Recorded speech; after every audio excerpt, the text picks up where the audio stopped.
mais sangrentas revoluções das Américas.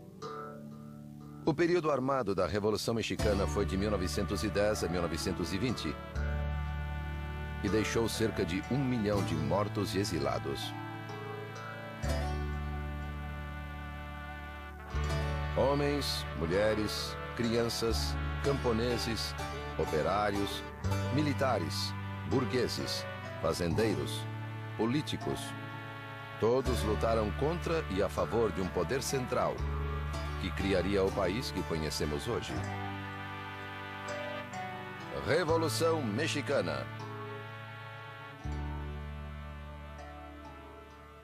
A Revolução Mexicana começou como uma proposta de mudança política, mas essa revolução política logo envolveu outras demandas sociais, relacionadas sobretudo ao principal problema do país, que era a questão agrária. A Revolução Mexicana foi a primeira revolução social do século XX e que só pôde ser entendida a partir da experiência, por exemplo, da Revolução Russa. Era uma perspectiva geral, global, daquilo que se imaginava ser o despertar de uma nova era.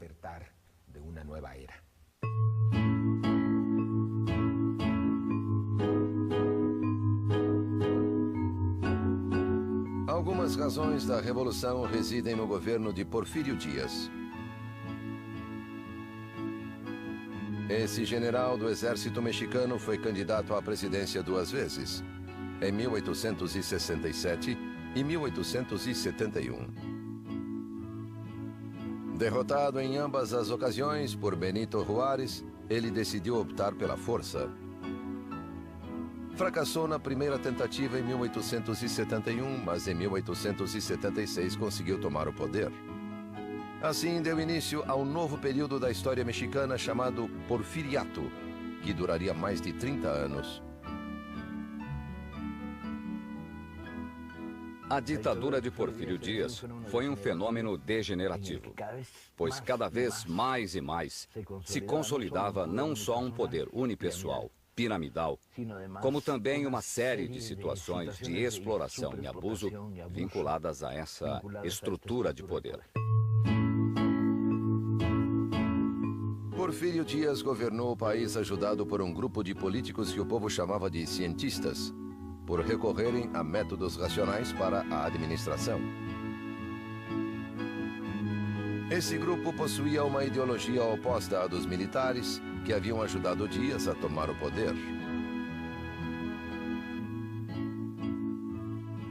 Porfírio Díaz percebeu que para modernizar o país, para inseri-lo com êxito na economia mundial, era necessário outro tipo de pessoa, ou seja, pessoas cultas. Foi um grupo de políticos civis que hoje se chamariam tecnocratas, que conseguiu chegar até uma modernização que foi muito desigual e injusta socialmente, mas muito eficaz econômica e politicamente.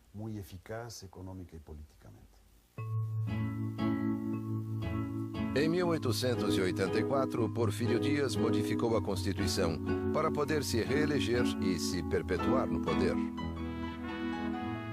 Depois disso, foi reeleito 7 vezes, todas com fraude eleitoral. Um sistema que se tornou rotineiro para o povo mexicano. O Porfiriato tratou de eliminar e controlar qualquer tipo de oposição política que surgisse no país. Porfírio Díaz concentrara em poucas mãos e em alguns poucos favoritos todo o poder econômico e todo o poder político. Ele conseguiu se manter no poder através de negociações com diferentes grupos e todos reconheciam Porfírio Díaz como seu dirigente. Durante os 30 anos de governo, Porfírio Díaz conseguiu tornar o México um dos países com maior taxa de crescimento, graças à ajuda dos cientistas. A população passou de 9 milhões para mais de 15 milhões de habitantes. As exportações aumentaram 6 vezes. E o governo conseguiu cancelar a dívida que o México tinha com os Estados Unidos. Porfírio Dias, em seus 32 anos de governo, promoveu o desenvolvimento econômico, criou um mercado interno, mas isso não se traduziu, não se desdobrou em bem-estar para o resto da população. Então, o que havia era um pequeno grupo de privilegiados muito rico e um grande país muito pobre.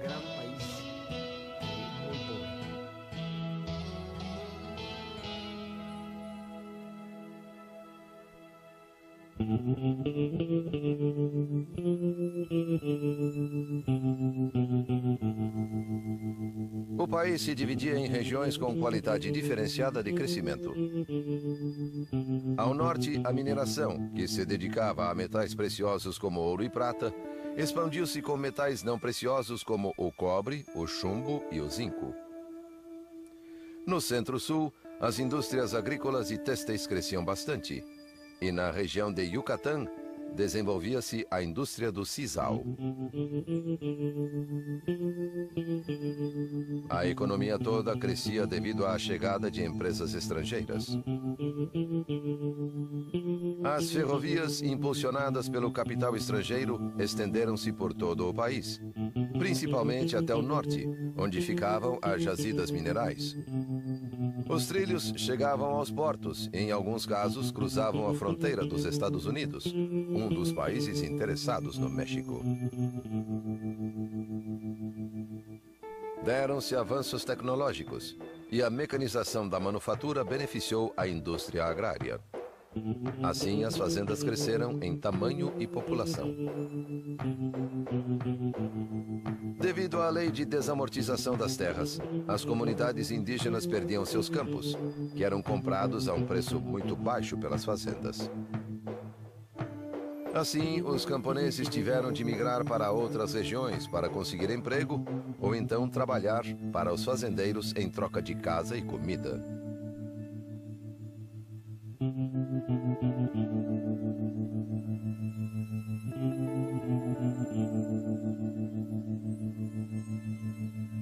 As fazendas criaram um tipo de relação com os camponeses que os mantinha amarrados à terra. As lojas das fazendas lhes vendiam a preços fixos e a crédito de tal maneira que forçavam uma estrutura de alto consumo. O direito de greve não existia. Os trabalhadores eram perseguidos. Havia censura. A liberdade de imprensa era questionada. Não havia nenhum espaço para a dissidência política. Era uma sociedade sem oxigênio.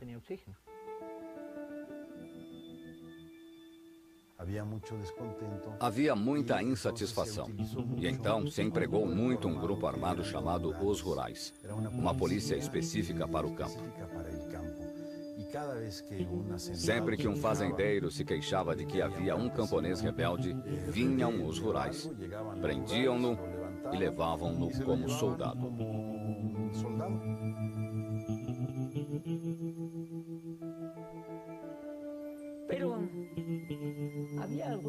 Mas havia algo mais. Meu pai morava dentro do que era a propriedade do fazendeiro. E quando nessa mesma fazenda acontecia de sumir alguma coisa, o padre dava ordem para buscar as pessoas. Convocava-as por meio do sino, para que se confessassem. Mas se o roubo era grave, então o que acontecia era que às 10 horas da noite, a polícia entrava na casa do suposto delinquente. Eles o enforcavam e o deixavam exposto em alguma árvore, à beira do caminho. Para que isso? Para intimidar, para que os demais não roubassem. Era uma forma de domínio da mente para que o povo estivesse sempre com medo.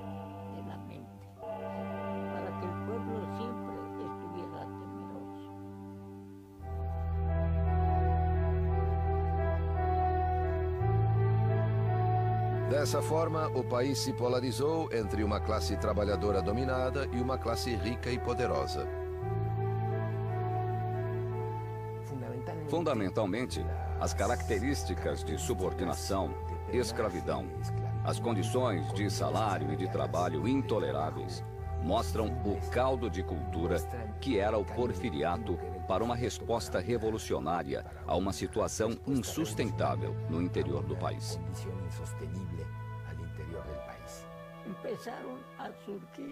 E começaram a surgir homens muito valentes. Foi o grande início da insatisfação generalizada. O que foi motivo, ou o que deu motivo, para que se começasse a pensar em um movimento armado.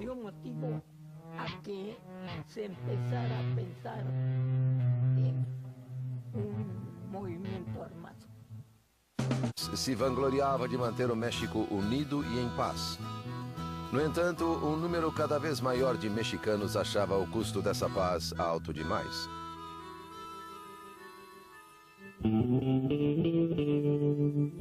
Os primeiros a passar da crítica à ação foram os irmãos Flores Magón, políticos e jornalistas naturais de Oaxaca. O início do século XX viu nascer neste país uma dissidência cada vez mais virulenta. No início, promovida pelos irmãos Flores Magón, e uma proposta revolucionária com grande conteúdo social que tinha base urbana, mas que foi derrotada. Foram as primeiras expressões armadas de uma intenção revolucionária que, nesse sentido, é considerada precursora.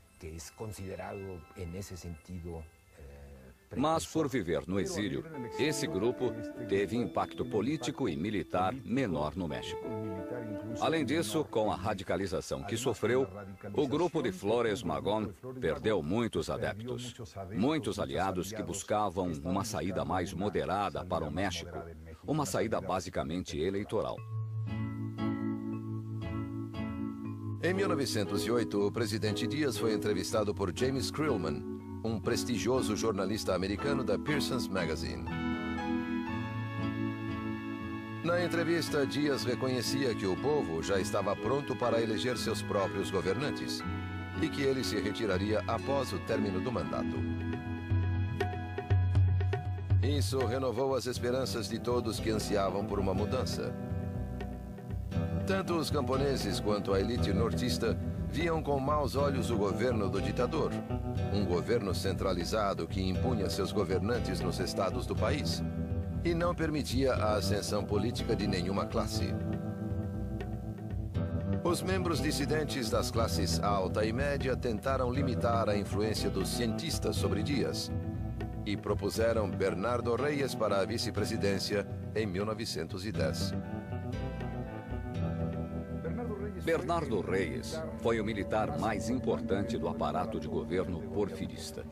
No entanto, quando Porfírio Dias o elegeu como seu vice-presidente, ou seja, como seu herdeiro, um membro do grupo dos cientistas, os reístas, primeiro se indignaram, se desiludiram e converteram esse sentimento em uma luta de oposição dentro do regime. Com o passar do tempo, eles foram se radicalizando, até que em 1908, 1909, representavam a principal oposição ao governo de Porfírio Dias. Porém, o mais importante é que Reyes passou de seu principal aliado militar, o chefe nato do exército porfirista, e se converteu em um adversário eleitoral muito importante. Porfírio Dias, vendo o grande apoio que Reyes recebia da classe média, negou-se a aceitá-lo como candidato e o enviou em missão militar à Europa, um exílio disfarçado que Reyes podia aceitar ou recusar.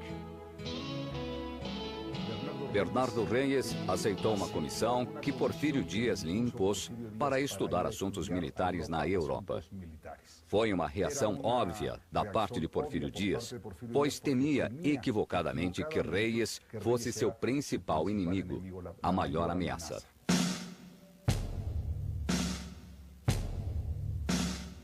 A classe alta e a classe média perderam o ânimo depois desse artifício, mas não por muito tempo. No norte do país, no estado de Coahuila, atendendo ao chamado da elite local e apoiando-se no que a declaração de Dias ao jornalista americano podia conter de verdade, um homem escreveu o livro A Sucessão Presidencial em 1910. Esse homem, Francisco Ignacio Madero, político e empresário agrícola, nascera no seio de uma família abastada. Madero pertencia à família que talvez fosse a mais rica do México e a mais moderna. Possuíam fazendas, mas também tinham indústrias, investimentos financeiros e eram considerados aliados do regime. Então, ninguém teria imaginado que Madero, membro dessa família, poderia se tornar um revolucionário. Francisco El Madero, além de membro dessa família, era um liberal. Estudou na Europa e nos Estados Unidos. Além disso, voltou simpatizando com as correntes espíritas. Então Madero, durante uma experiência mediúnica, escreveu a frase: "Amarás ao próximo como a ti mesmo." E em suas memórias, ele conta que nesse momento, ele compreendeu que devia se dedicar à política. Porque para que o povo mexicano pudesse evoluir espiritualmente, antes precisava ser livre. E para que fosse livre, era necessário democracia.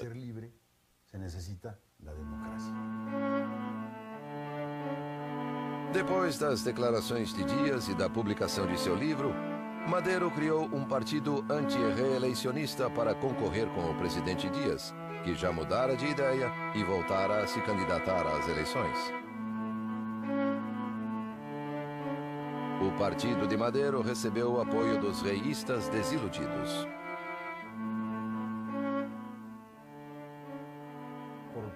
Pela primeira vez, ao longo de mais de 30 anos no poder, Porfírio Dias enfrentou uma oposição autêntica. Isso é muito importante, porque não somente aumentou o número de opositores à reeleição, como surgiram quadros que provinham do setor político, quadros que tinham experiência. Então, deixou de ser um movimento de uma sociedade civil inexperiente, alheia ao processo político. E combinaram viajar por diversos pontos do país, atravessar o território nacional para organizar clubes contrários à reeleição. E entre 1905 e 1909, ele estabeleceu contato com as pessoas independentes de todos os estados. Foi despertando muita simpatia. Madero era uma pessoa de baixa estatura, de voz estridente e, contudo, tinha um forte carisma. Estava sempre acompanhado da esposa.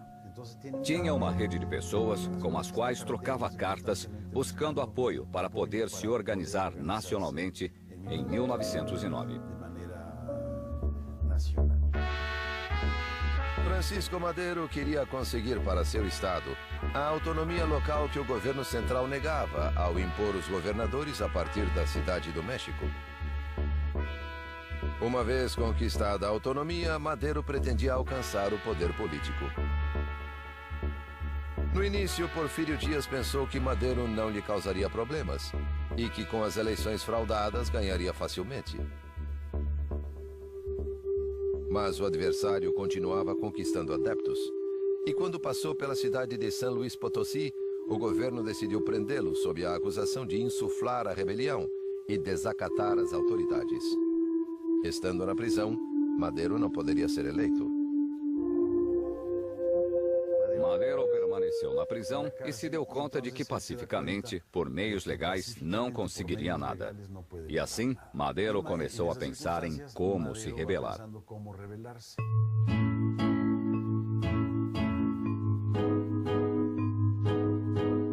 As eleições se deram em 21 de junho de 1910. E Porfírio Dias voltou a se eleger presidente mediante a fraude.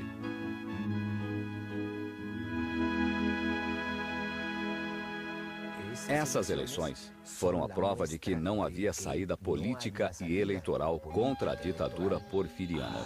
E eles optaram pelo caminho da insurreição.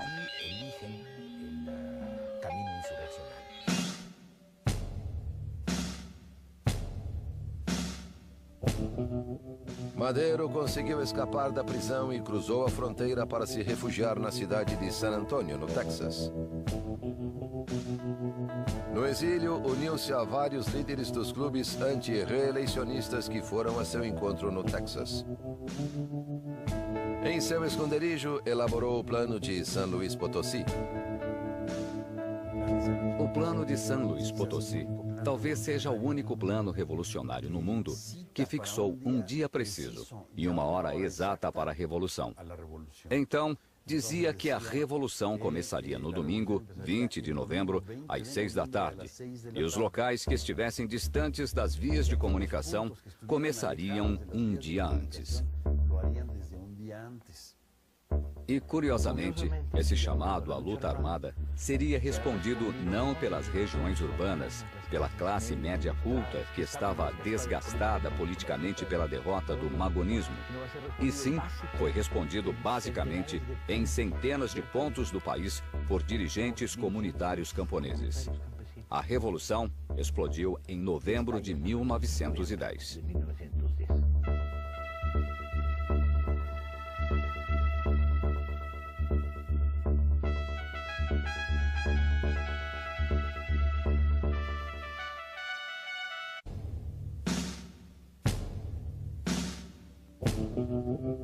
Desde a entrevista que Porfírio Dias concedera a Krillman, os ânimos no país haviam mudado. Após a fraude nas eleições de 1910, a esperança de que o ditador entregaria o poder pacificamente começou a se esvair. Nos Estados Unidos, Francisco Madero enviou cópias do plano de San Luis a todos os clubes políticos anti-reeleicionistas para que juntos conquistassem a vitória. Madero fez um chamado às armas, e quem atendeu o seu chamado não foram seus antigos simpatizantes, os membros do Partido Nacional anti-reeleicionista. Os que aceitaram seu chamado foram grupos rurais concentrados em certa região do país que tinham outros objetivos. Interessava-lhes menos a não reeleição de Porfírio Dias que a obtenção da terra. Vários movimentos que se opunham ao antigo regime aderiram ao plano de San Luis. Entre eles, o grupo de Francisco Pancho Villa e Pascual Orozco, no norte do país, e o grupo de Emiliano Zapata, no centro-sul. Então, podemos dizer que Emiliano Zapata foi um camponês, mas realmente não era um camponês dos mais pobres. Ele era alguém que havia obtido algum sucesso, um rancheiro de classe média, e penso que isso o ajudou a se transformar em um líder. Ele também viajava bastante, transportava mercadorias entre diferentes povoados e tinha amplos contatos. Isso o ajudou quando começou a Revolução.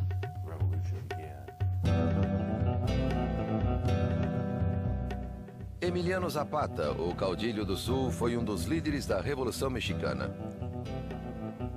Nasceu em San Miguel Anenecuilco, distrito de Ayala, no estado de Morelos.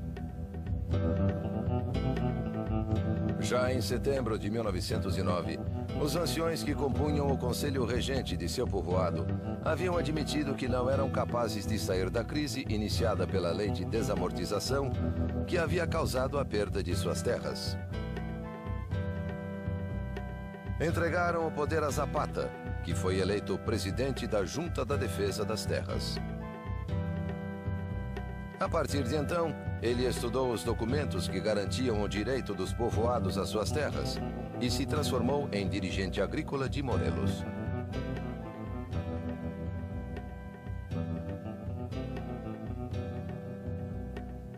No zapatismo, tratam-se de povoados ancestrais, arraigados à terra, e que precisamente São movimentos armados pela defesa dessas terras que lhes foram usurpadas.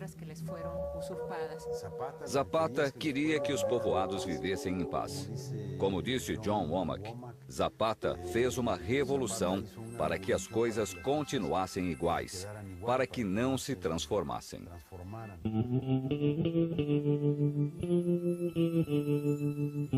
Ao norte do país, no estado de Chihuahua, outra insurreição ganhava corpo sob a liderança de Pascual Orozco e do carismático caudilho Francisco Villa. Os dois líderes tinham origens muito diversas. Pascual Orozco nascera em uma fazenda e se dedicava a transportar metais. Assim, em pouco tempo, conseguiu sua própria mina de ouro. Por outro lado, Francisco Villa, nascido com o nome de Doroteo Arango, teve de sair de sua cidade natal, Durango, para se refugiar em Chihuahua, onde mudou de nome e se dedicou a uma vida dupla.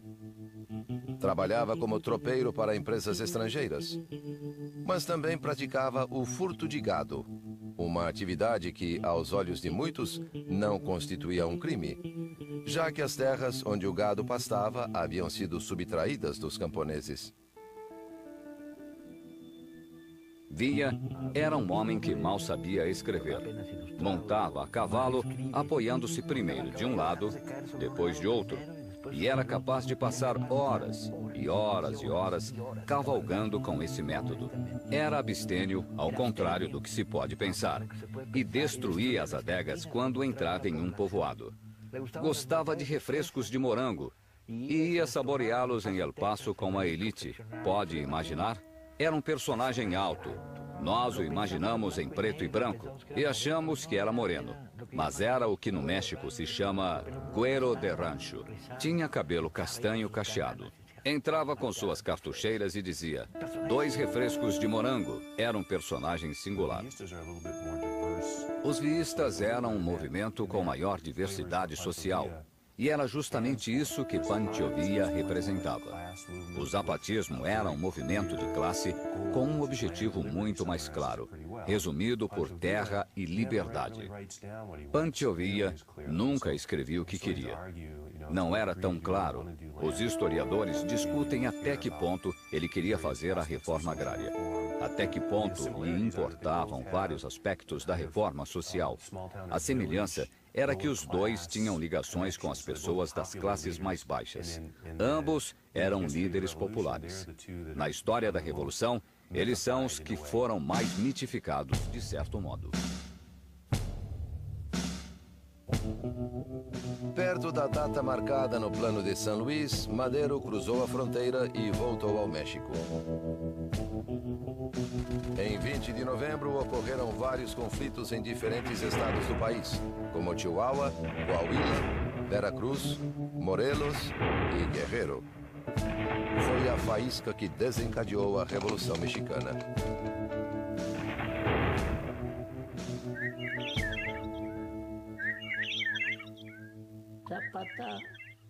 Zapata, devido ao lugar ou à região onde agia, preferia adotar táticas de guerrilha. Francisco Villa tinha toda uma divisão com muitos milhares de soldados e enfrentava o governo em grandes combates. Mas, no fundo, os dois eram representantes das pessoas humildes.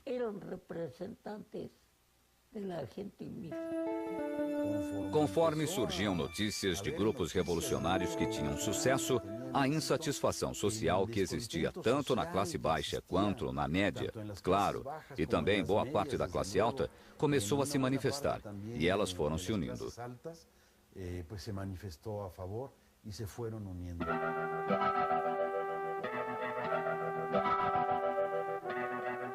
Os zapatistas aderiram ao plano de São Luís devido à oferta de devolver aos povoados as terras que os fazendeiros haviam usurpado.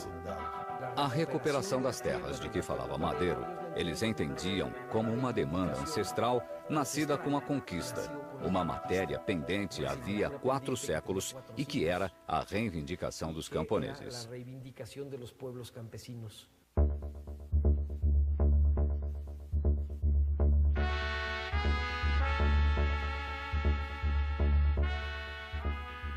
Todos os chefes das forças revolucionárias de Morelos se reuniram e nomearam Emiliano Zapata chefe supremo do Movimento Revolucionário do Sul, que depois passou a se chamar Exército Libertador do Sul. Assim, a figura e o poder de Zapata foram estabelecidos. Era o chefe de uma das zonas de guerra mais estratégicas, por estar próximo à Cidade do México, centro do poder político, e por ter acesso às vias de entrada e saída do Distrito Federal. No norte do país, a insurreição ganhou força especialmente em Chihuahua, sob o comando de Villa e Orozco. Por onde Villa passava, desmontava as estruturas oligárquicas, ou destruindo-as, como no caso de Chihuahua e Durango, ou as obrigando a pagamentos constantes de direitos de exploração. Sempre com a contradição de que o Norte não podia romper com os Estados Unidos porque eram sua base material. A Revolução no México se deu em um país em que não havia fábricas de munição. Portanto, para dar um tiro, a bala sempre tinha que vir de outro lugar. E assim foi preciso criar uma rede de contrabando. E durante vários momentos houve um bloqueio armamentista. A rede de contrabando era imensa. Durante vários meses, os revolucionários enfrentaram o exército de Díaz, até que Villa e Orozco atacaram e tomaram Ciudad Juárez, contrariando as ordens de Madero. A tomada de Ciudad Juárez foi a batalha mais importante de toda a luta militar antirreeleicionista contra Porfírio Díaz. O destino do país dependia de várias insurreições armadas pequenas, mas de uma só batalha ao norte, no extremo do país, na fronteira. Parece absurdo que uma revolução se definisse na periferia e não no centro, não é mesmo? Mas foi assim.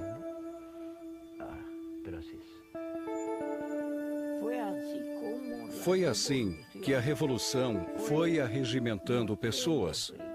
Apesar da questão não muito clara do objetivo da revolução.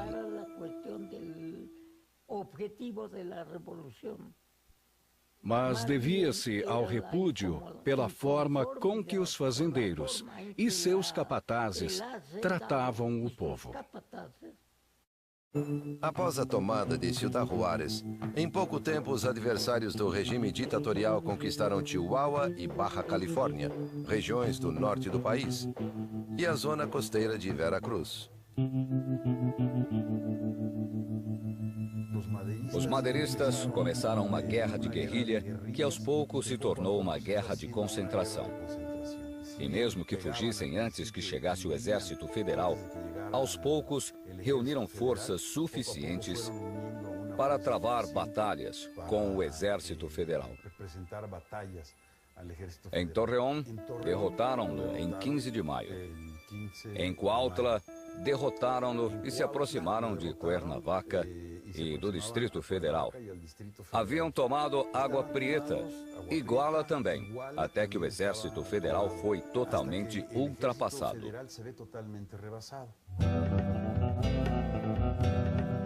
O ditador enviava cada vez mais exércitos para combater os sublevados.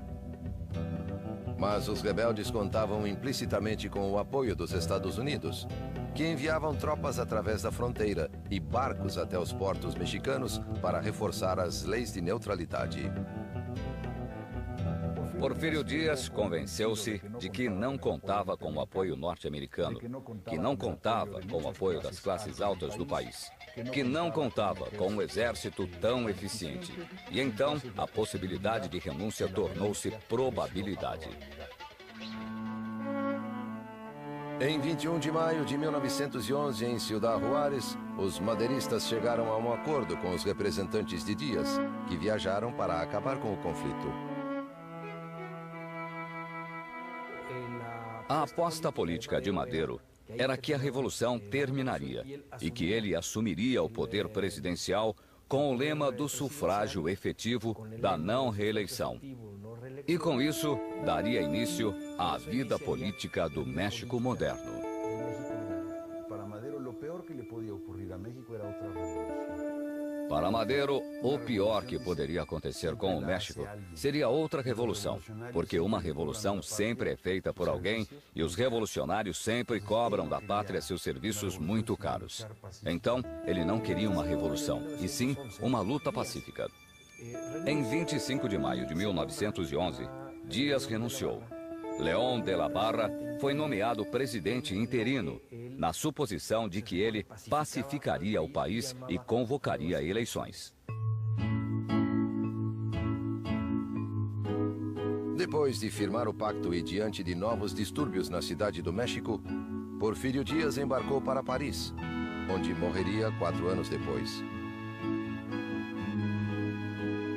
O governo provisório de Francisco León de la Barra, segundo o pacto, iria de maio até novembro de 1911, quando ele convocaria eleições gerais e entregaria o poder. Como era um presidente interino, a lei indicava que tinha como tarefa estabilizar o país politicamente mais uma vez, para poder convocar eleições. Mas ele fez algumas jogadas um pouco estranhas. Madero foi ao estado de Morelos encontrar-se com Zapata, que não queria licenciar suas tropas.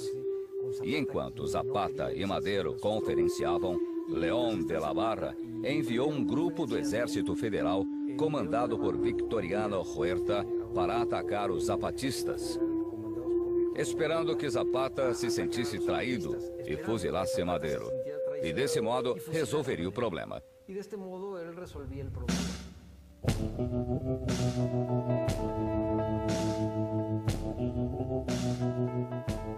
O Exército Federal, a mando de Victoriano Huerta, formou um cerco ao redor de Villa de Ayala, onde estavam os rebeldes. Emboscados, esperaram que Zapata se rendesse e depusesse as armas, como pedia Madero. O combate teve início às 3 da tarde e prosseguiu até o anoitecer, quando Zapata bateu em retirada. De la Barra, que representava o antigo regime, fez com que Zapata desconfiasse de Madero. Mas também é preciso reconhecer que agiu institucionalmente. Organizou as eleições em que Madero arrasou, reconheceu a vitória de Madero e se submeteu à legalidade e à institucionalidade. Nas primeiras eleições depois do porfiriato, Madero praticamente não teve oposição e foi eleito presidente por uma maioria esmagadora, enquanto Pino Soares foi o vice-presidente eleito. Em 6 de novembro de 1911, Francisco Madero tomou posse da presidência da República. Uma de suas primeiras medidas foi decretar uma lei pela qual o presidente, o vice e os governadores dos estados não podiam ser reeleitos. Então, a política de Madero, embora contrariando seus conselheiros, era abrir completamente, abrir-se totalmente para as liberdades cívicas.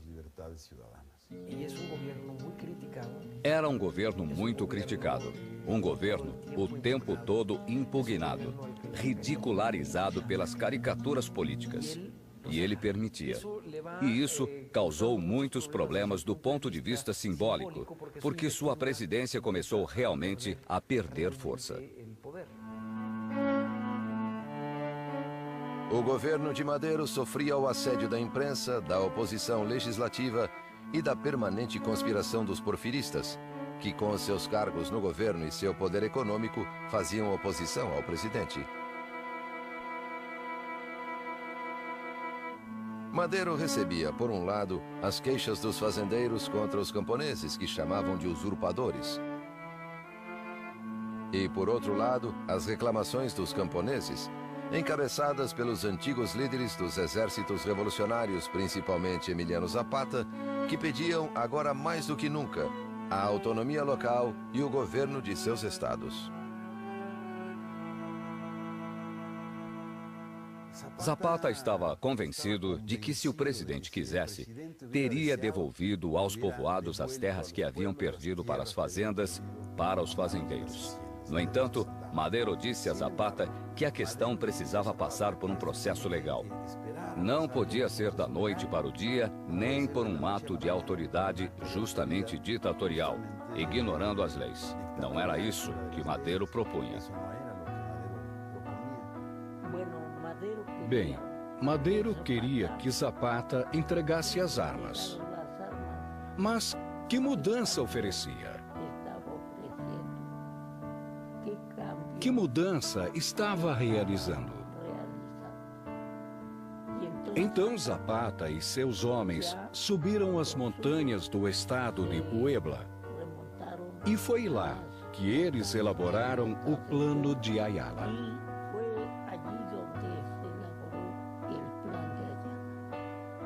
Madero não podia satisfazer as demandas que sua própria mobilização havia criado, de maneira que ocorreram novos levantes.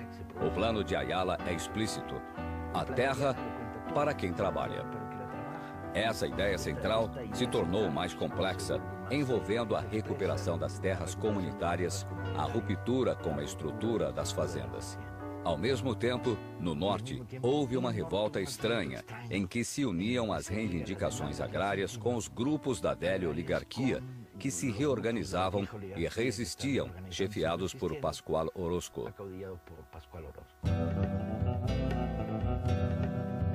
Acossado pelas forças de Zapata ao sul e por Pascual Orozco ao norte, Madero lançou mão do último recurso que lhe restava: o Exército Federal.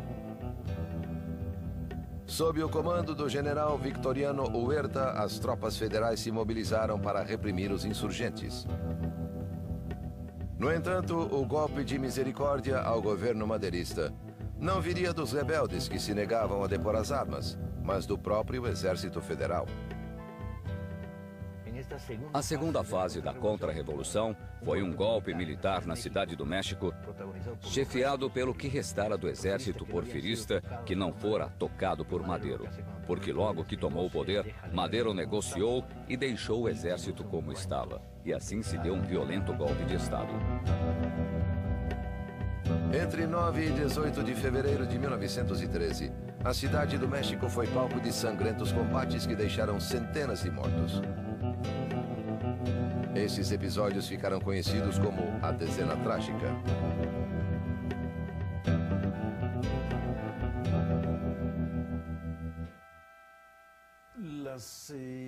As forças que apoiavam a rebelião de Bernardo Reyes tomaram a Citadela, um lugar onde havia instalações militares no centro da Cidade do México, na assim chamada Dezena Trágica.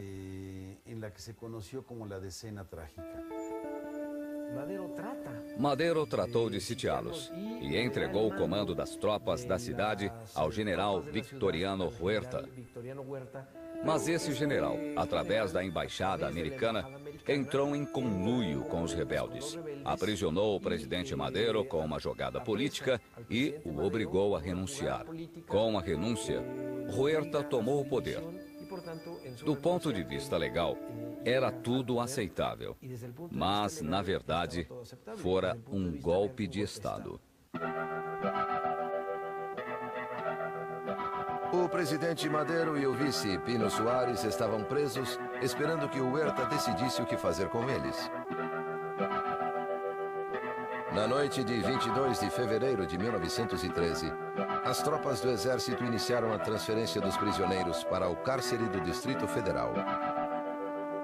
No caminho, os militares simularam um ataque e aproveitaram a ocasião para fuzilar Madero e Suárez.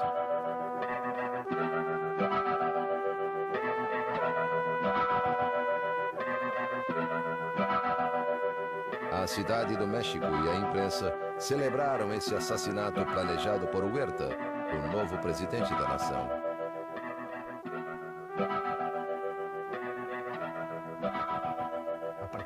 A partir de então, surgiu uma nova experiência revolucionária.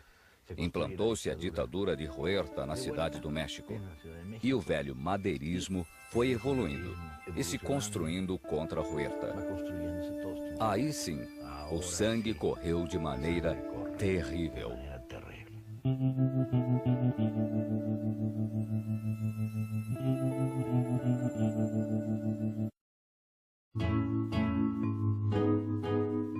medida que foi ganhando forma, o governo de Victoriano Huerta mostrou que sua política era igual à do antigo regime de Porfírio Dias em termos econômicos e agrários. Huerta pediu empréstimos ao exterior, mas em vez de usá-los para impulsionar a economia do país, que estava em queda desde o início da Revolução, grande parte desse capital foi destinada ao exército, para aumentar seu poderio e assim enfrentar as rebeliões que se anunciavam.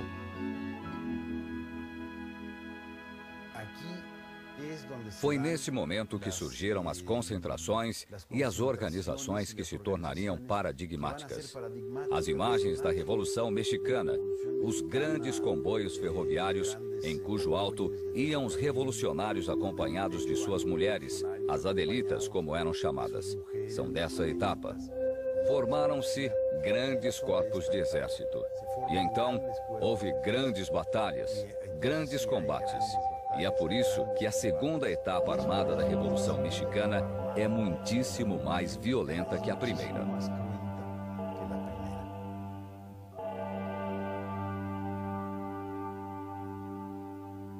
Foi quando surgiram as figuras que seriam chave nesse processo revolucionário.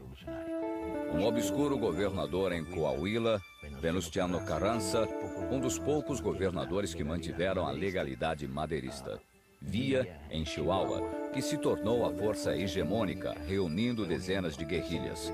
Álvaro Obregón e a pequena burguesia sonorense com uma ampla frente de classes. E essas forças começaram a avançar militarmente contra o velho exército, agora da ditadura, na fase mais violenta da Revolução.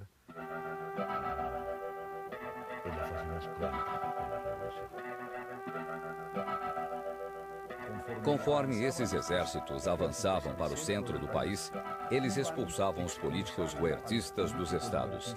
E também derrubavam as elites regionais e estabeleciam novos pactos com a classe média e com setores populares. Então, era uma luta, por um lado, contra o exército de Huerta, mas também era uma luta contra elites locais e contra um aparato político regional em todos esses âmbitos.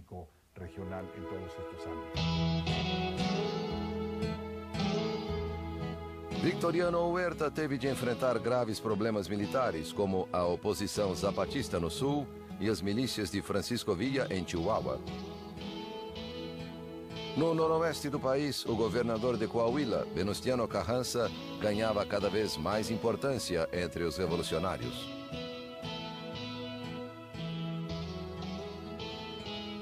Venustiano Carranza era membro da elite política local de Coahuila. Foi um dos muitos reístas que se desiludiram com Porfírio Dias e que o enfrentaram. E isso dá uma importante característica à Revolução Mexicana. Não podemos pensar que a Revolução Mexicana foi uma luta estritamente popular, unicamente com bases camponesas. Não. É preciso entender o que a Revolução Mexicana teve desde o início. Muitos líderes, como Madero e Venustiano Carranza, muitos líderes da classe alta ou da classe média vinculados às elites econômicas ou com as elites políticas.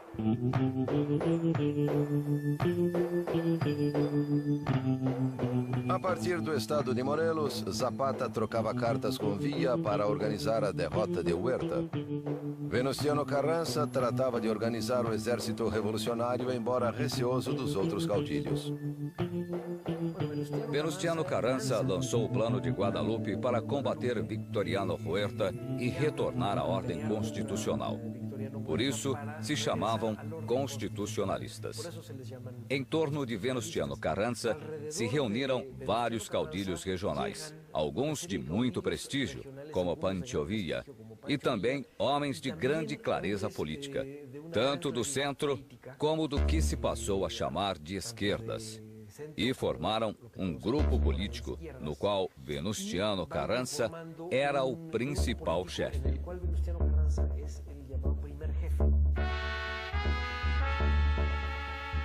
Carranza conseguiu atrair Villa para suas fileiras, apesar do caráter rebelde e insubmisso do líder nortista. Zapata, por sua vez, nunca reconheceu Carranza e continuou a travar sua luta contra Huerta no sul. Enquanto a atividade zapatista afetava diretamente a cidade do México, no norte os constitucionalistas conseguiam importantes vitórias contra Huerta e avançavam para o centro do país. Os constitucionalistas de Carranza contavam com o apoio de outro ator político fundamental na região, os Estados Unidos da América.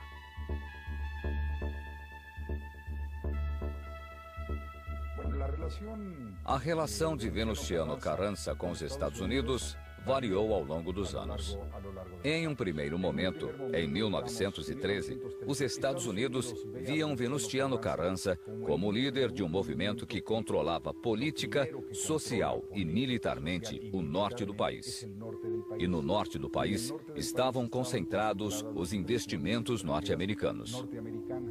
Os Estados Unidos preferiam negociar com um revolucionário de perfil mais moderado, com experiência política, com certa legitimidade, como Venustiano Carranza, a negociar com revolucionários mais populares e imprevisíveis em certo sentido, como Pancho Villa ou Emiliano Zapata, com quem os Estados Unidos tinham poucos elos, pois não havia fronteira e investimentos americanos na região de Morelos.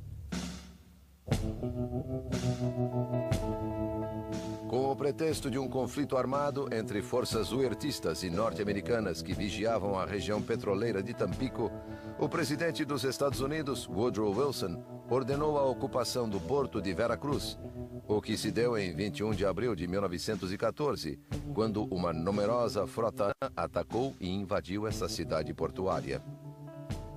As tropas federais fugiram 10 minutos depois do início do bombardeio.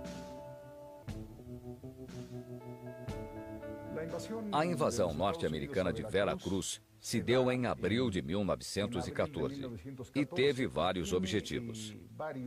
Primeiro, os Estados Unidos sabiam perfeitamente que cresciam as diferenças entre Venustiano Carranza e Francisco Villa. Para os americanos, o risco era que o enfrentamento entre Villa e Carranza aumentasse de tal maneira que ou começaria uma guerra entre eles ou simplesmente Villa decidiria não participar da revolução contra Huerta. Qualquer uma das possibilidades resultaria na permanência de Huerta no poder por mais tempo. Um segundo elemento era que os Estados Unidos sabiam perfeitamente que também chegavam armas da Europa para o governo de Huerta. Então, decidiram impedir a chegada dessas armas para depois dizer: nós também colaboramos para a derrota do huertismo e para a instalação do novo governo. E, portanto, temos direito de exigir concessões. Pensavam em seus investimentos e na futura política petroleira.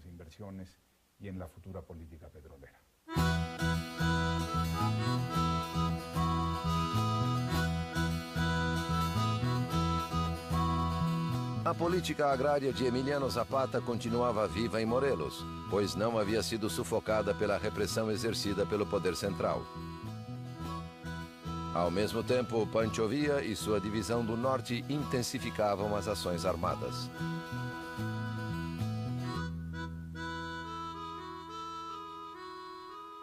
Os exércitos constitucionalistas marcharam sobre a cidade do México a partir de 3 rotas.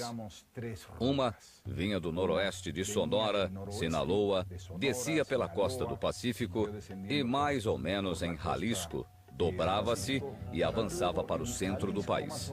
Outro exército muito importante, o constitucionalista do noroeste, avançou pela zona de Nuevo León, Tamaulipas e entrou no centro do país via San Luis Potosí. E havia uma terceira força muito importante que, digamos, desceu pelo centro, por Chihuahua, Durango, Coahuila, Zacatecas e de lá dirigiu-se à cidade do México. Esse último grupo era liderado por Francisco Villa. Venustiano Carranza não queria que a cidade do México fosse tomada por um exército que formalmente era constitucionalista, mas que tinha uma liderança e um contingente muito mais popular que era viísta.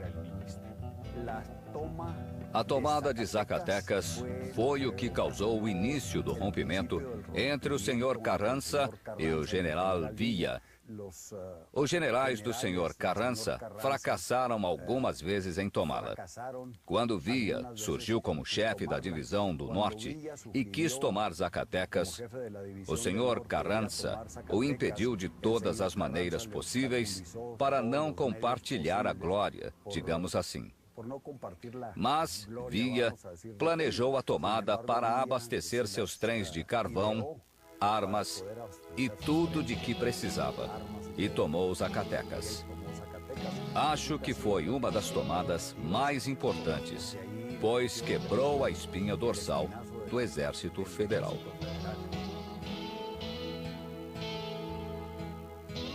Apesar das dissidências e desconfianças que existiam entre os diferentes líderes revolucionários, as ações convergentes dos exércitos de Carranza e Villa no norte e das guerrilhas zapatistas no sul acabaram encurralando o governo de Huerta, que finalmente fugiu em 14 de julho de 1914. Carranza marchou sobre a cidade do México e em 20 de agosto os constitucionalistas ocuparam a cidade e deram início a uma nova etapa do processo revolucionário.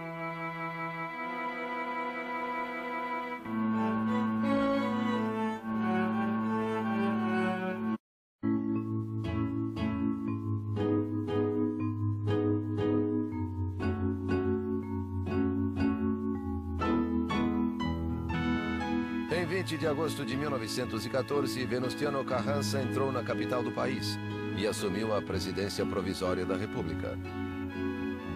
Assim, cumpria-se o plano de Guadalupe e aparentemente terminava a guerra. No dia seguinte, Carranza enviou o general Álvaro Obregón a Chihuahua para negociar com Pancho Villa o reconhecimento de seu governo. Com os zapatistas, assumiu uma posição semelhante à de Madero. Exigiu submissão incondicional. O Exército Libertador do Sul, por sua vez, reafirmou sua bandeira de luta, o Plano de Ayala, segundo o qual uma convenção de chefes revolucionários de todo o país devia eleger o governo provisório da República. A posição de Villa e Zapata era uma ofensa para Carranza e já anunciava os conflitos futuros. É uma guerra típica de todos os processos revolucionários da história. Primeiro, todos esses exércitos se aliaram para vencer um inimigo comum, que era o antigo regime. Uma vez derrotado o antigo regime, ou seja, o governo de Victoriano Huerta, sobreveio uma guerra que era previsível, que era a guerra entre os exércitos revolucionários, antes aliados, para que cada um deles tentasse impor seu modelo revolucionário. O modelo de Villa, o de Zapata, que se aliaram temporariamente, e o modelo de Venustiano Carranza. Em outubro de 1914, Carranza tentou realizar uma convenção de líderes revolucionários na cidade do México. Mas Villa e Zapata se negaram a participar, pois a reunião seria na capital, controlada pelas forças de Carranza, e aceitou então transferir a convenção para a cidade de Águas Calientes. Zapata não reconheceu a soberania da Assembleia e exigiu que Carranza renunciasse ao poder executivo. Enviou uma comissão para Águas Calientes, mas sem o caráter de delegados. Havia um setor da Convenção de Revolucionários da Classe Média, de políticos profissionais e de políticos revolucionários. A eles foi atribuído formalmente o poder executivo da Convenção. Mas suas relações, suas semelhanças com Zapata e Villa eram mínimas e, portanto, estavam condenados a uma rápida separação. Quando o plano de Ayala foi aprovado em Águas Calientes, o carrancismo passou por um momento difícil. Carranza e Obregón viram na Assembleia que eles mesmos haviam convocado como suas propostas não encontravam eco. Aumentava a força dos setores mais radicais da Revolução, cimentada pela unidade, embora frágil, entre Villa e Zapata, os líderes dos exércitos revolucionários do Norte e do Sul. Derrotados na convenção, Carranza e Obregón abandonaram a capital e fugiram para Veracruz. Na Convenção Revolucionária, decidiu-se que alguém precisava se encarregar do poder executivo. E Eulálio Gutierrez era o personagem capaz de aglutinar e negociar com ambos os grupos, permitindo que os dois caudilhos se retirassem com suas tropas. Na verdade, quem tinha o poder político eram ambos, Villa e Zapata. Eulálio Gutierrez tinha um poder muito limitado, que impediu que seu governo fosse aceito.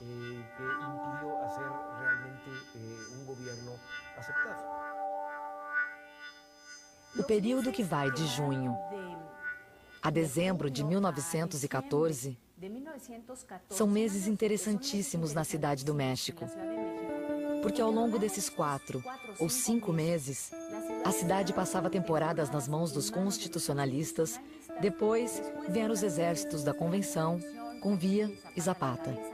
Não havia uma autoridade organizada na cidade.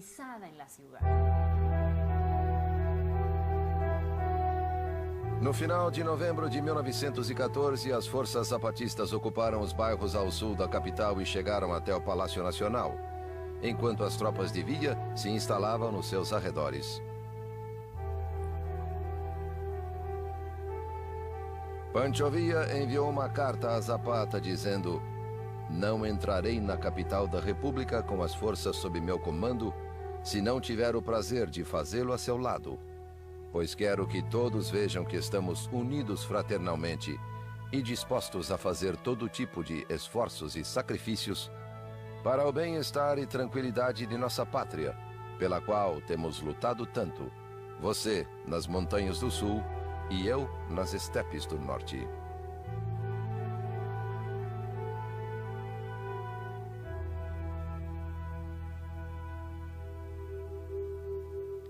Na Cidade do México, o novo presidente provisório Eulálio Gutierrez assumia o poder. Mas outra cena chamava muito mais a atenção.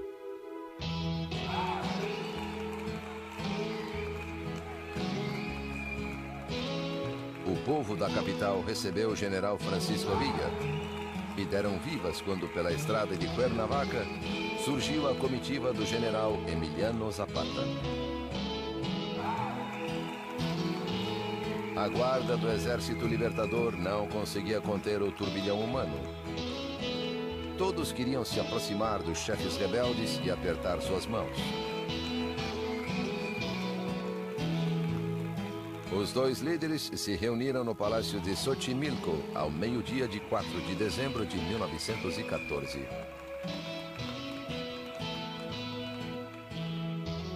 As alianças entre Zapata e Villa e suas brigas com outros políticos da classe média na convenção são facilmente explicáveis. Eles reconheciam que eram inexperientes em política. Encontraram-se nos arredores da Cidade do México no final de 1914 e a conversa foi impressionante. Disseram que preferiam ficar nos acampamentos. Preferiam a vida revolucionária. Chegaram a dizer que não gostavam de andar em plataformas sobre as calçadas. Queriam dizer de modo metafórico que não estavam capacitados para organizar um governo. Quando Villa e Zapata entraram na Cidade do México, tiraram essa fotografia tão famosa na cadeira presidencial. Não sabiam o que fazer com ela e foram embora. Zapata para Morelos e Villa com seus exércitos.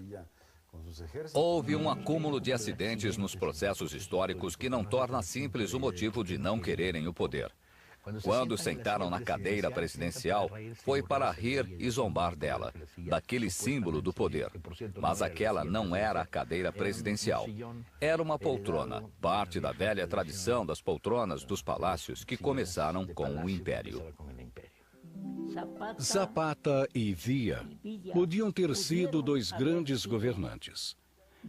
Não havia ambição neles, ambição pessoal.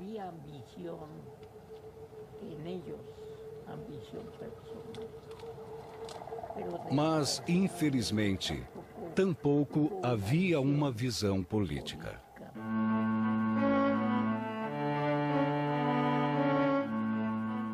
Apesar de eleito com o apoio de Villa, Eulálio Gutiérrez deu início a uma nova traição, ao conspirar a favor de Carranza e Obregón. Quando soube da situação, Villa voltou à capital e expulsou o presidente Gutiérrez, poucas semanas depois que este assumiu o poder. No início de 1915, parecia que Villa e Zapata haviam vencido a disputa.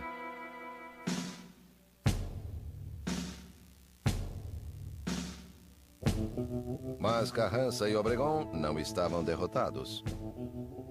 Em Veracruz, construíam um poderoso exército e preparavam o contra-ataque. Teve início a penúltima fase da Revolução Mexicana, a dos convencionistas contra os constitucionalistas, ou de Villa e Zapata contra Carranza, para simplificar.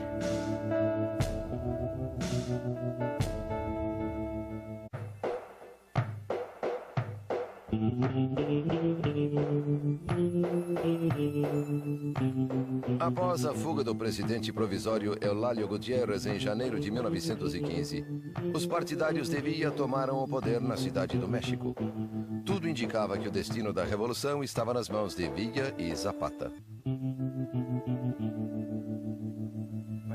Parecia que Pancho Villa e Emiliano Zapata haviam vencido a guerra e controlavam o país, quando, na verdade, Venustiano Carranza, em Veracruz, começava um esforço de guerra em que a política tinha um papel central e começou a se cercar de aliados, de maneira que os exércitos populares ficaram divididos.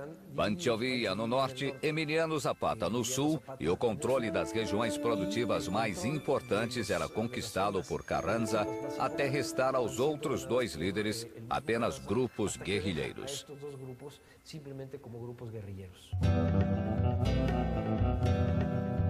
O principal general de Carranza, Álvaro Obregón, iniciou uma campanha no norte do país, com o objetivo de destruir o exército de Villa. As operações militares duraram meses e trouxeram consequências nefastas para a população, que suportava 5 anos de guerras contínuas. Com o passar do tempo, deixaram de produzir. A indústria açucareira estava destruída. O nível de produção caiu profundamente. A população também caiu, mas não tão rápido. Houve, na época, escassez de alimentos. Os soldados de Carranza chegavam aos povoados e queimavam as reservas de milho ou assassinavam as pessoas.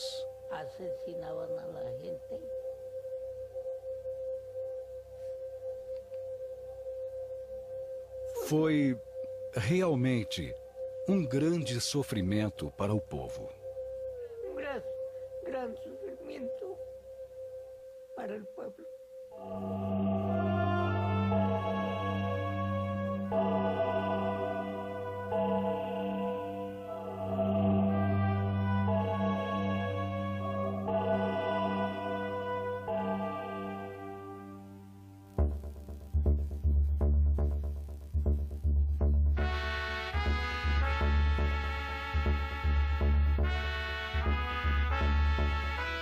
O presidente dos Estados Unidos, Woodrow Wilson, pediu aos revolucionários que fizessem as pazes em nome do povo mexicano. Villa aceitou imediatamente o chamado à reconciliação. Mas agora os carrancistas tinham mais motivos para continuar lutando. Seu exército chegava a 100 mil homens, superando em número os 40 mil villistas e os 20 mil zapatistas que continuavam a lutar. Entre abril e julho de 1915, o exército de Carranza derrotou o de Villa em Celaya, Guanajuato, León e Águas Calientes. Aqui, em Água Prieta, em Sonora, na fronteira com o Arizona, o governo americano permitiu o transporte de tropas federais para combater o general Villa em Água Prieta. Do lado americano, lançavam refletores para o lado mexicano, de onde vinham as forças de Villa, e foi uma derrota total. Houve uma grande hostilidade contra o general Villa, porque o estavam atrapalhando. Estavam contra ele. Os americanos mudaram.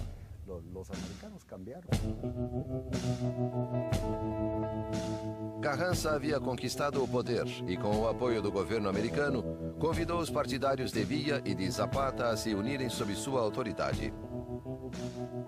Ambos os líderes se negaram a depor as armas e a luta continuou. Ao mesmo tempo, Carranza publicou seu programa de governo, que propunha, além da restituição de seu poder como presidente, algumas reformas agrárias que até então o carrancismo havia ignorado.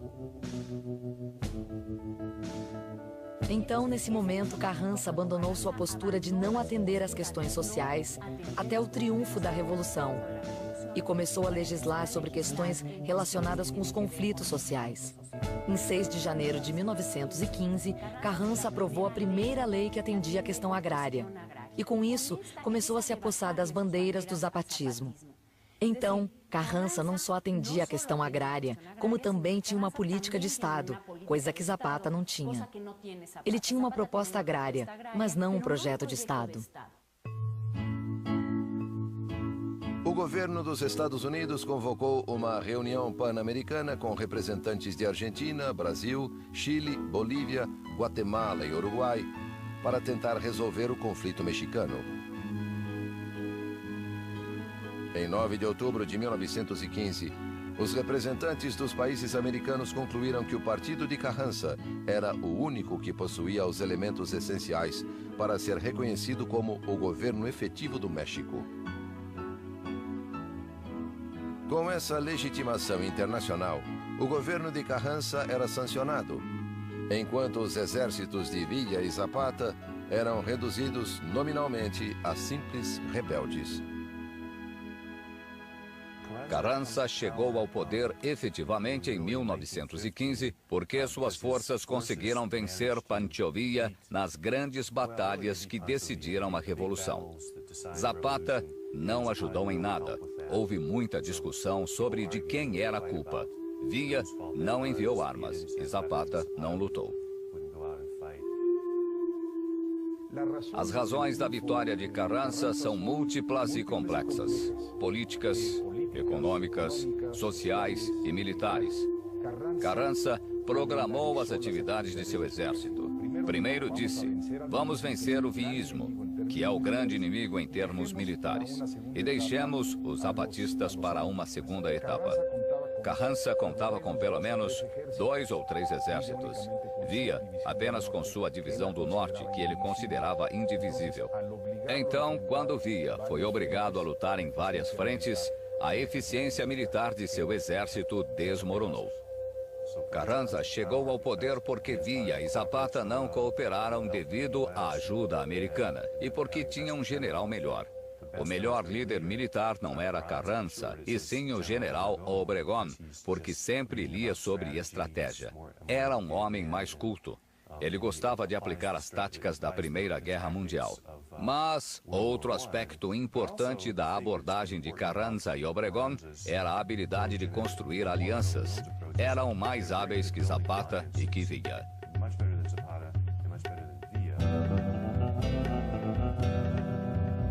Com respaldo internacional e superioridade militar, Carranza abrira o caminho até a capital e a presidência. Villa ainda se negava a entregar as armas. Acusava Carranza de vender o México aos Estados Unidos. As forças carrancistas continuaram combatendo Villa, que dissolveu seu exército e o transformou em guerrilhas. Villa, na fase guerrilheira, era mais radical em relação aos Estados Unidos e dizia, vamos abrir uma vala de 500 metros para que eles não entrem e vamos cortar o telégrafo para que não se comuniquem conosco. Por isso, Villa se tornou um monstro de que os americanos precisavam para justificar sua política externa. Foi então que surgiram os cartazes com recompensas. Villa, vivo ou morto. E em todo esse processo, foi se construindo a história da Revolução Mexicana. A versão dos vencedores e dos vencidos.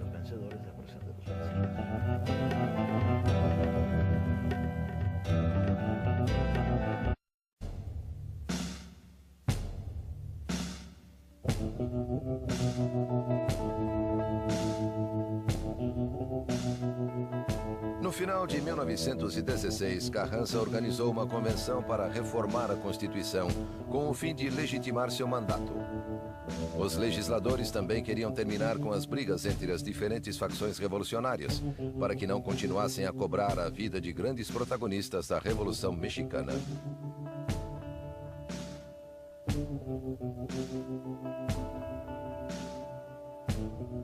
A importância da Constituição de 1917 para o México foi central porque se converteu no projeto nacional do país durante todo o século XX. A Constituição de 1917 é a Carta Magna. Foi discutida por vários grupos alinhados com Carranza, mas que traduziam os interesses das distintas facções revolucionárias. Los intereses de las distintas facciones revolucionarias. Foi onde se sancionou o direito à terra, o direito ao trabalho e as condições dignas de trabalho, e o direito a uma educação laica e gratuita. Era esse o projeto de um Estado que, além de ser democrático e com liberdades individuais, também fosse justo socialmente.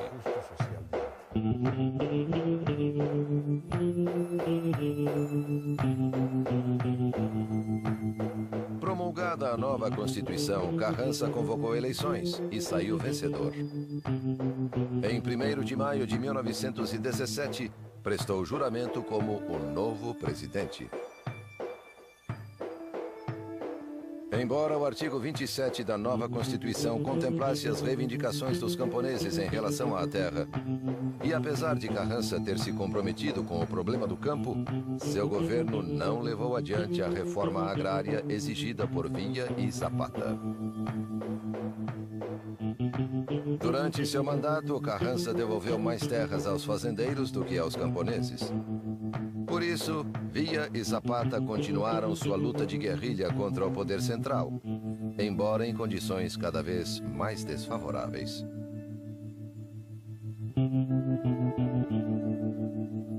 Zapata estava desesperado porque seu movimento sofrera um duro golpe e durante anos ele buscou aliados onde pudesse encontrá-los.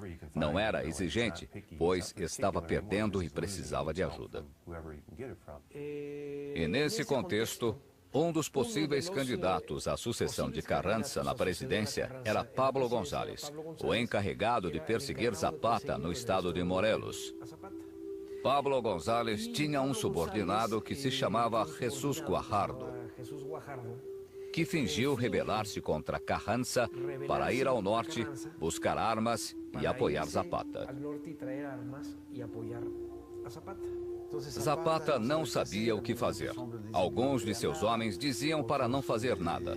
Outros, que por estarem em um momento de debilidade, diziam que um aliado assim cairia muito bem. Então, decidiu entrar em acordo com ele e combinaram um encontro na fazenda de Chinameca para combinar os últimos detalhes dessa aliança. Zapata foi confiante à fazenda.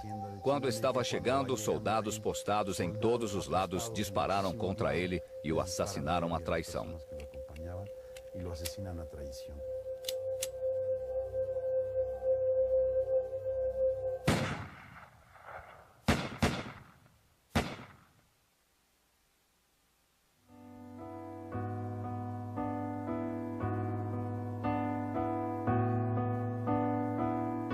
Emiliano Zapata encontrou a morte no dia 10 de abril de 1919, nesta fazenda em Morelos.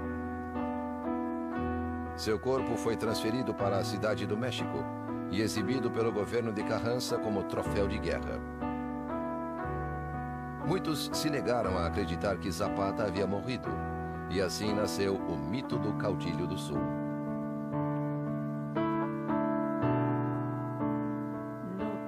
Não tem a menor importância esclarecer quem morreu. Se Zapata, o verdadeiro Zapata, ou alguém que tomou seu lugar. Eu digo isso pelo seguinte motivo. Porque para o povo do México, para o povo de Morelos, a grandeza de Zapata está acima, muito acima, de detalhes históricos. Muy por encima de detalles históricos. Mas o problema mais grave de Carranza era a eleição de seu sucessor. O general Álvaro Obregón, que durante a Revolução esteve muito próximo do presidente, afastou-se do governo de Carranza e construiu uma fortuna com a exportação de produtos para preparar sua campanha eleitoral à presidência em 1920. Quando Carranza deixou claro sua intenção de apoiar outro candidato, Obregón liderou uma revolta militar que forçou Carranza a fugir da capital.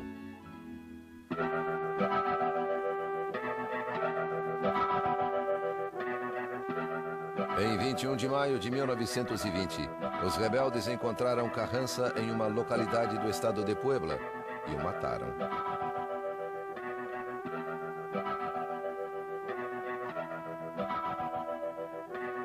Dessa forma, Álvaro Obregón tomou o poder. Um dos apoios cruciais que recebeu para chegar ao governo foi dos sobreviventes do exército zapatista. Os distintos grupos armados zapatistas começaram a negociar com Álvaro Obregón, de maneira que, quando da queda de Carranza, eles apoiaram Obregón e entraram com ele na cidade do México. E o presidente Obregón aceitou o discurso zapatista como parte do discurso de seu governo revolucionário. Aproveitou-se de Emiliano Zapata ser um dos mártires da Revolução, um dos homens mais puros da Revolução. Es uno de los hombres más puros de la revolución.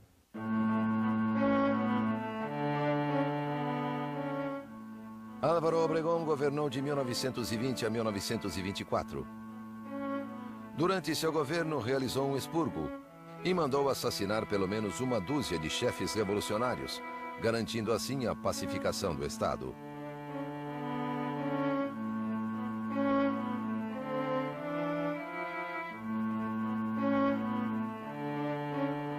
Junto a seu futuro sucessor, Plutarco Elías Calles, Obregón começou a tramar a eliminação do último grande líder revolucionário, Pancho Villa, o caudilho do norte, que já havia abandonado as armas.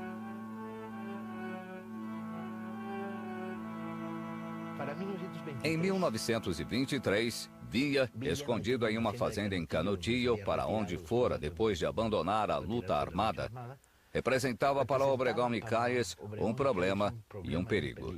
As eleições estavam próximas. Duas candidaturas se enfrentariam. A mais progressista de Huerta. A chance de que Villa se aliasse a essa candidatura e voltasse a ser o temido caudilho militar que já fora, os preocupava muito. Então, um complô surgido desde baixo foi adotado e encoberto desde cima. Quem lhe arranjou problemas foi a imprensa. Perguntaram se apoiava algum partido. Ele gostava de Adolfo de la Huerta. E ele disse, gosto de Fito, porque é um bom rapaz. E assim cometeu um erro fatal. Eles não achavam que Pancho Villa estivesse morto ou acabado, e sim que tinha poder para erguer 20 mil homens em armas. Esse foi o pretexto para planejar sua morte. Para planear su muerte, ¿verdad?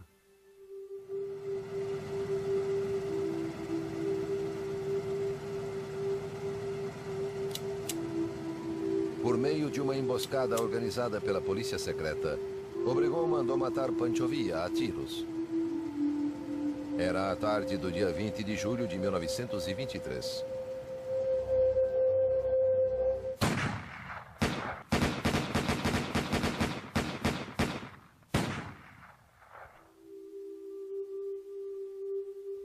Quando Villa saía da cidade de Parral, próximo a Canutillo, desferiram 150 tiros no carro em que viajava. Usaram rifles de alto calibre e balas explosivas que só o exército tinha. Os 9 assassinos, cujos nomes depois foram conhecidos, eram pistoleiros e rancheiros. Mas por trás do complô havia um segundo grupo, o dos ricos de Parral, e por trás desses um terceiro grupo com o qual Calles estava envolvido.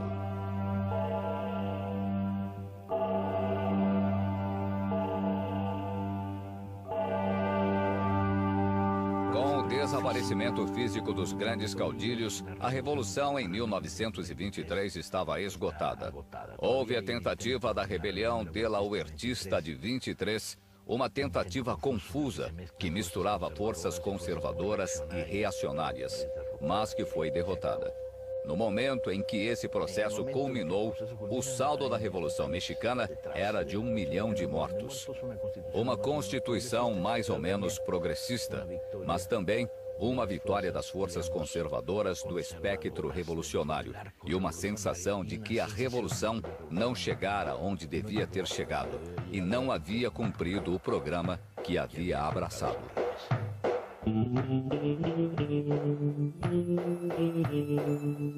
Com os mandatários posteriores, a Revolução entrou em sua etapa de institucionalização.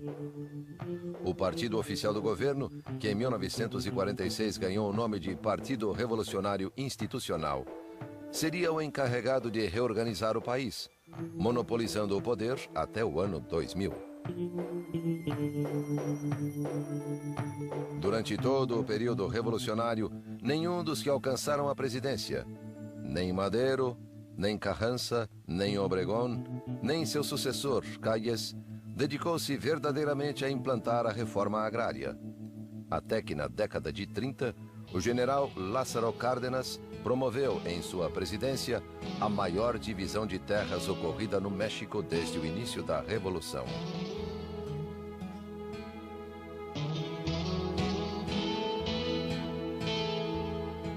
Depois de assassinados, os antigos caudilhos revolucionários, como Emiliano Zapata e Francisco Villa, se transformaram primeiro em mitos e depois em heróis nacionais da grande família revolucionária, utilizados pelo Estado para obter coesão social e identidade nacional.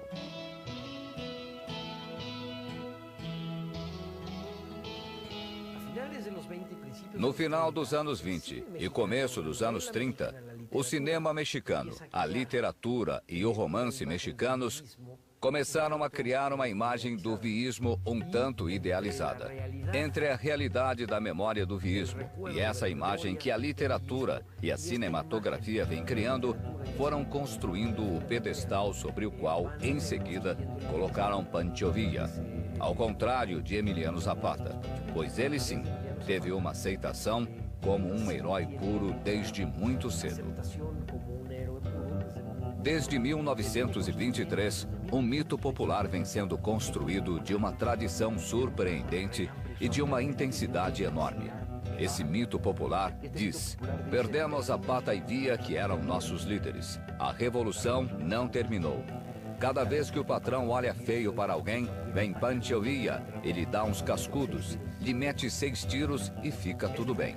Essa é a estrutura do mito de que sociedades como as nossas necessitam para se defender dos horrores, dos fantasmas e das misérias que vivemos. Não é gratuito.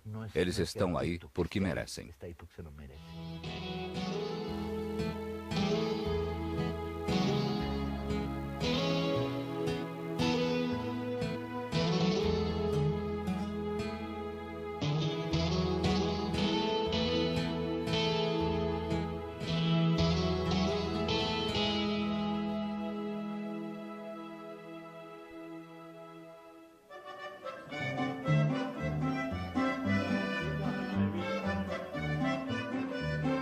A etapa armada da Revolução durou quase 10 anos.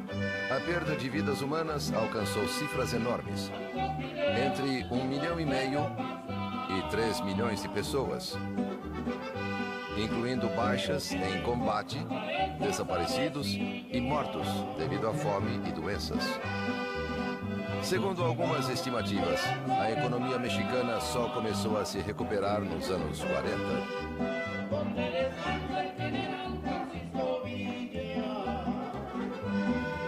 No fim dos anos 20, a Revolução se institucionalizou. O Partido Revolucionário Oficial, o PNR, depois chamado PRM e finalmente PRI, transformou-se em uma verdadeira máquina eleitoral. Na verdade, tratava-se de um sistema partidário único. A possibilidade de ter eleições limpas, uma das principais bandeiras revolucionárias desde a época de Madero, transformou-se em realidade apenas no ano 2000.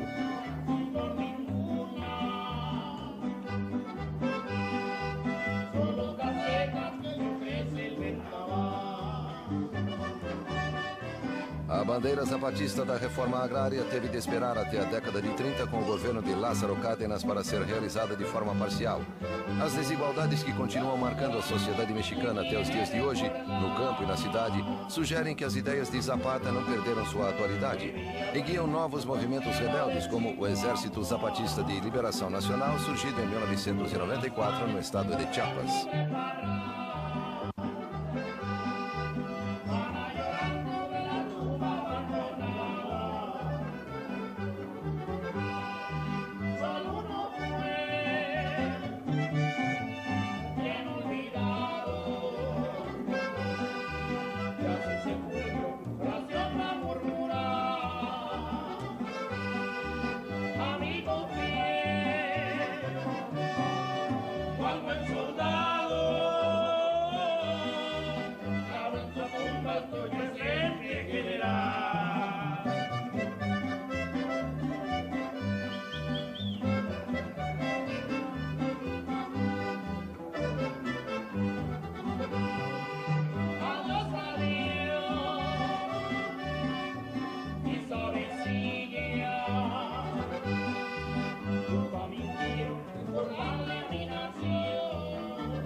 Mais sangrentas revoluções das Américas. O período armado da Revolução Mexicana foi de 1910 a 1920 e deixou cerca de 1 milhão de mortos e exilados. Homens, mulheres, crianças, camponeses, operários, militares, burgueses, fazendeiros, políticos, todos lutaram contra e a favor de um poder central que criaria o país que conhecemos hoje. Revolução Mexicana. A Revolução Mexicana começou como uma proposta de mudança política, mas essa revolução política logo envolveu outras demandas sociais, relacionadas sobretudo ao principal problema do país, que era a questão agrária. A Revolução Mexicana foi a primeira revolução social do século XX e que só pôde ser entendida a partir da experiência, por exemplo, da Revolução Russa. Era uma perspectiva geral, global, daquilo que se imaginava ser o despertar de uma nova era.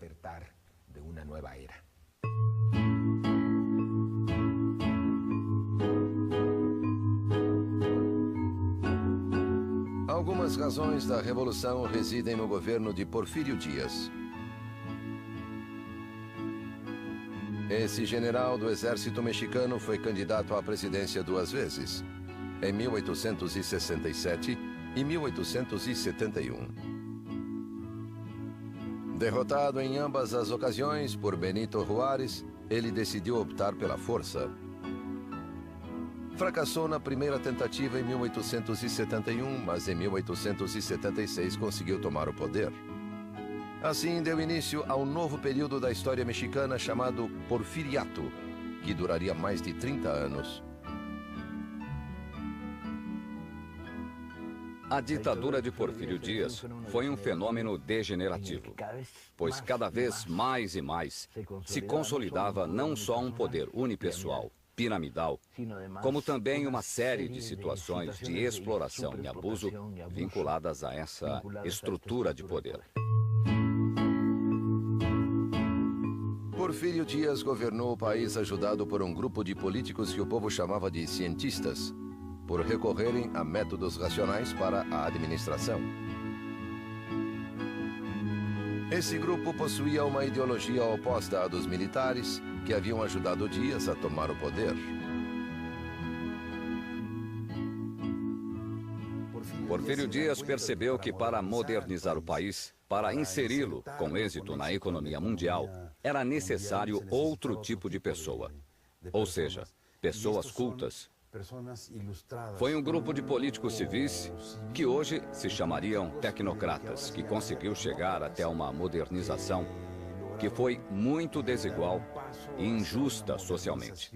mas muito eficaz, econômica e politicamente.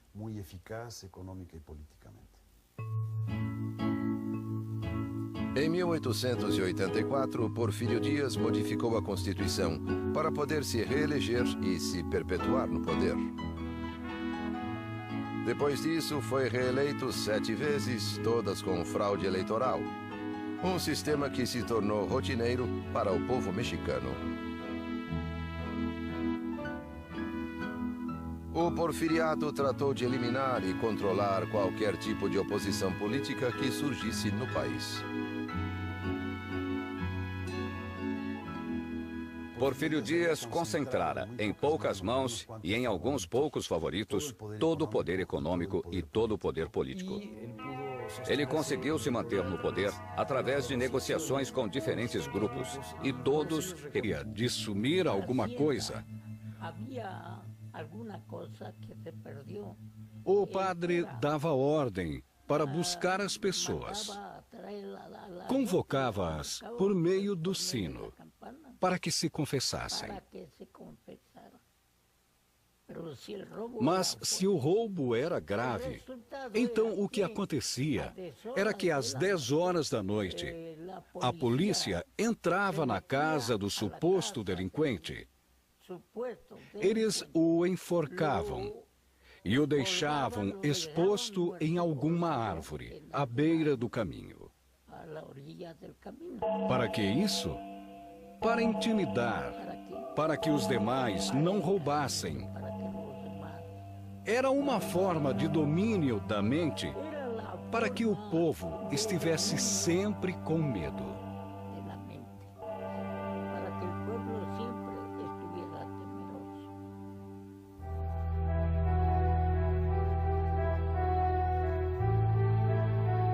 Dessa forma, o país se polarizou entre uma classe trabalhadora dominada e uma classe rica e poderosa.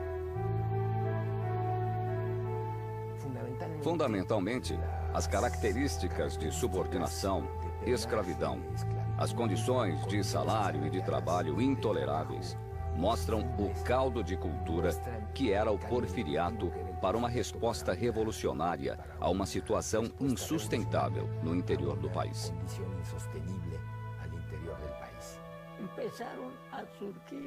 E começaram a surgir homens muito valentes. Foi o grande início da insatisfação generalizada. O que foi motivo, ou o que deu motivo, para que se começasse a pensar em um movimento armado.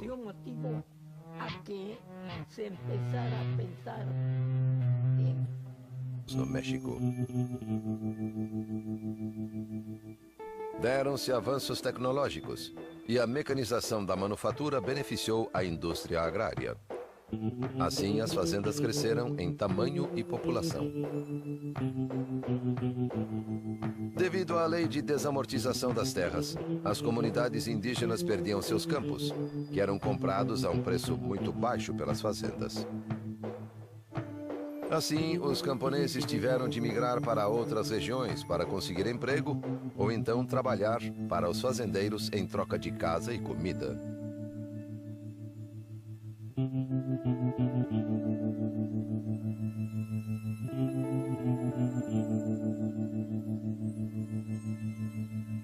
As fazendas criaram um tipo de relação com os camponeses que os mantinha amarrados à terra.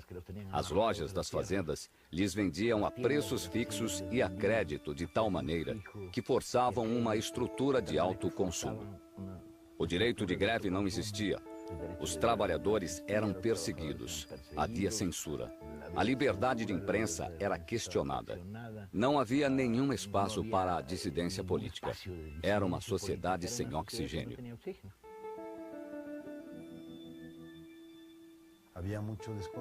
Havia muita insatisfação. E então se empregou muito um grupo armado chamado Os Rurais, uma polícia específica para o campo. Sempre que um fazendeiro se queixava de que havia um camponês rebelde, vinham os rurais, prendiam-no e levavam-no como soldado.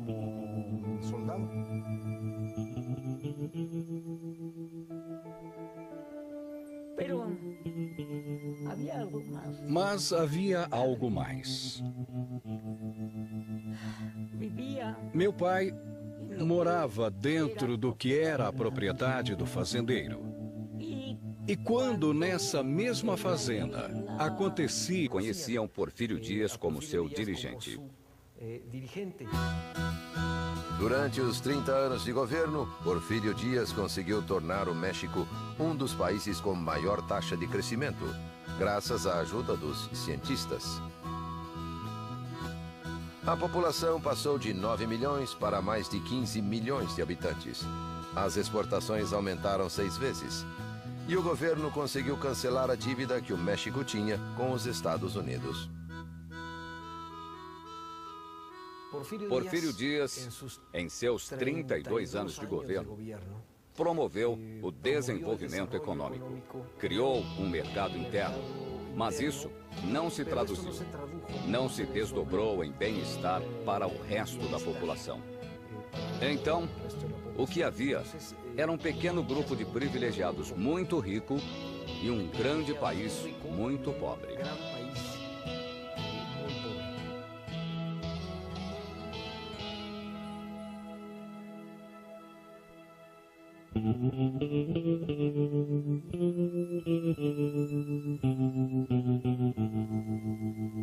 O país se dividia em regiões com qualidade diferenciada de crescimento. Ao norte, a mineração, que se dedicava a metais preciosos como ouro e prata, expandiu-se com metais não preciosos como o cobre, o chumbo e o zinco. No centro-sul, as indústrias agrícolas e têxteis cresciam bastante. E na região de Yucatán, desenvolvia-se a indústria do sisal. A economia toda crescia devido à chegada de empresas estrangeiras. As ferrovias, impulsionadas pelo capital estrangeiro, estenderam-se por todo o país, principalmente até o norte, onde ficavam as jazidas minerais. Os trilhos chegavam aos portos e, em alguns casos, cruzavam a fronteira dos Estados Unidos, um dos países interessados.